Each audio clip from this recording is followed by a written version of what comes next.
เจ้าสบายดีเนาะหมดทุกคนวันนี้ข้าพเจ้าจะสร้างซื้อโปรแกรม Premiere CC 2019เนาะอ่า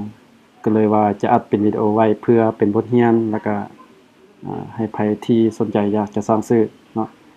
เฮาเปิดโปรแกรมขึ้นมาเป็นแบบนี้เนาะมันก็จะแจ้งให้เฮา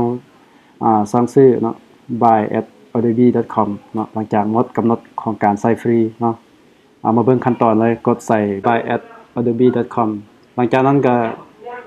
ข้าพเจ้าได้ตัดตอนหนึ่งอีกเนาะเพื่อให้คลิปมันสั้นเข้าก็เลยว่าเอามาตัวหน้านี้เลยหน้าจ่ายเงินเลยเนาะทมิดแล้วก็ถ้าอยู่ประเทศลาวก็ตั้งค่าเป็นประเทศอื่นๆเพราะว่าประเทศลาวเฮานี่จะบ่สามารถสั่งซื้อได้เนาะมันจะจ่ายผ่านบัตรวีซ่าเนาะบัตรเครดิตบ่นี้จะเป็นบ่ใส่เลขบัตรเนาะข้าพเจ้าจะบังไว้เนาะเพราะว่ามันจะเป็นข้อมูลส่วนตัวเนาะ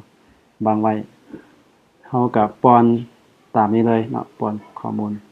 มีเลขบัตรมีเลขความปลอดภัยแล้วก็ประกอบให้ครบตามนี้เนาะที่อยู่อิหยังต่างๆบ้านเมืองแขวงรหัสไปรษณีย์ให้มันครบเนาะอืมตัวนี้เขาจะจ่ายเป็นรายเดือนเนาะข้าพเจ้าจะเลือกแพ็กเกจเป็นรายเดือนเดือนหนึ่งจะตกอยู่ใน14เหรียญปลายเนาะแต่ก็เนื่องจากเขาตั้งค่าเป็นประเทศไทยมาตกอยู่ใน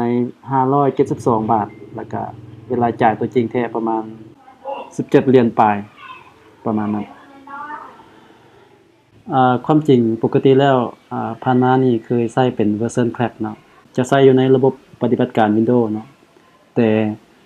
ก็เดี๋ยวนี้หันมาใช้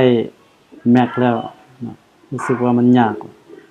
Crack มันก็ยากแลไผฮู้วิธี Crack ก็บอกแลเนาะก็บ่อยากเสียเงินแต่ยังไดก็อยากลองเบิ่งเวอร์ชันของแท้เนาะเขาเจ้าว่ามันมีส่วนต่างกันเนาะเวอร์ชัน Crack กับเวอร์ชันที่เฮาซื้อจ่ายเงินมันจะต่างกันก็เลยอยากลองใช้เบิ่งเป็นรายเดือนเอาเนาะถ้ามันเวิร์กมันดีก็จะสืบต่อใช้เลยเนาะดีกว่าบางทีใช้โปรแกรม Crack นี้มันจะมีความเสี่ยงเนาะมีความเสี่ยงต่อเครื่องคอมพิวเตอร์แล้วก็เวลาจะมีไวรัสเข้าไปนำมาเนาะเฮาเอาไฟล์ Crack มาใส่คอมของเฮาก็บ่ฮู้ว่าแม่นหยังเนาะประกอบฟอร์มจนแล้วเนาะก็ให้มากดใส่ที่ตัวนี้เนาะ continue เนาะ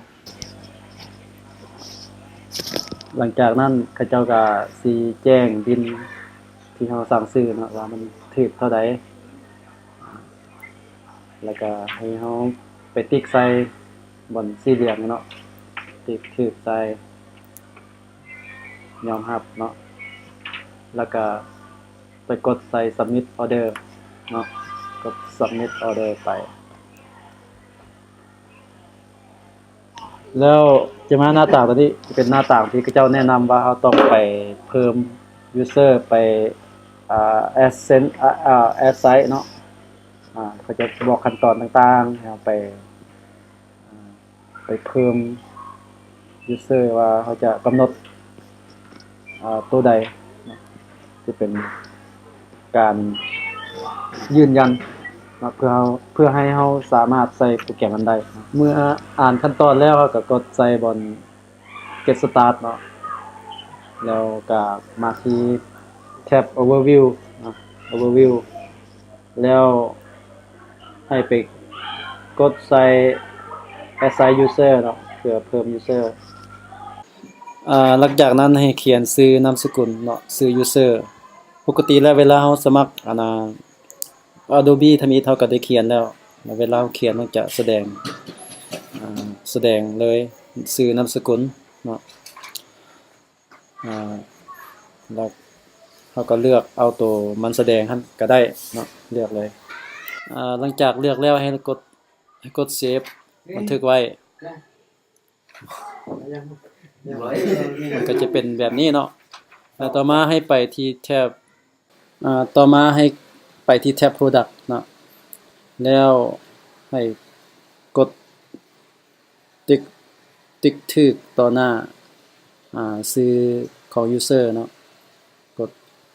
ใส่บนสี่เหลี่ยมก็จะสำเร็จในการ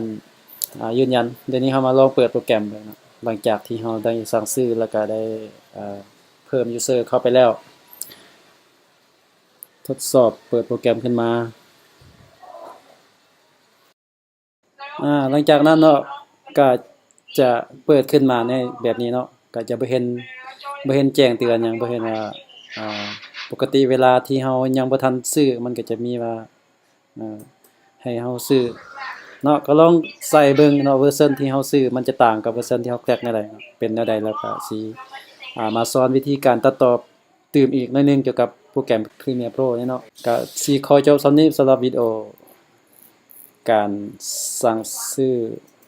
โปรแกรมเนาะใครยังมีคำถามก็ให้สอบถามได้ใต้วิดีโอสำคัญอย่าลืมกดติดตามและกดแจ้งเตือนขอบใจ